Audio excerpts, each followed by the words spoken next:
Welcome to our channel. Today we how to activate Riverside for high-quality remote recording workflows step-by-step clearly. To activate Riverside for high-quality remote recording workflows, start by visiting the Riverside website. Once there, click on the Sign Up button if you're new to the platform. If you already have an account, simply select Log In. Fill in your email address and, next, confirm your email address through the link sent to your inbox. After logging in, you will be taken to the Riverside dashboard. To create a new recording, click on the Create a New Session button. Select whether you're hosting a video, audio, or both types of recordings.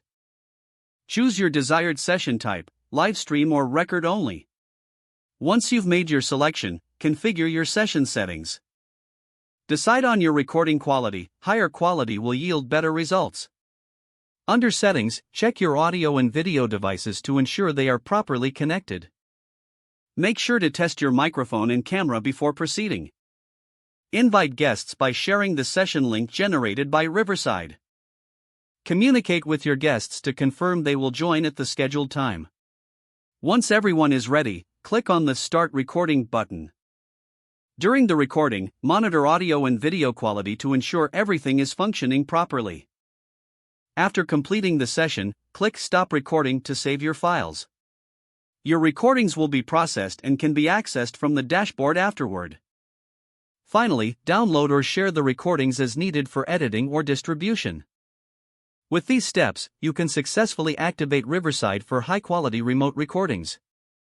If the page does not load, refresh the browser or try again in a private or incognito window. Make sure you are using the correct email address, then retype it carefully to avoid small typos. If your password is not accepted, use the reset option and create a new strong password you can remember. Check your spam folder for verification or security emails, then complete any requested confirmation steps. Enable two-factor authentication if available to improve account security and reduce unauthorized access risk. After signing in, review your profile details so your contact information and settings are accurate and current. If you see an error message, note it down and try again after restarting your device and internet connection. Log out when you finish, especially on shared devices, to keep your account and payment information secure. If the page does not load, refresh the browser or try again in a private or incognito window. Don't forget to like this video and subscribe to our channel for more step-by-step tech guides.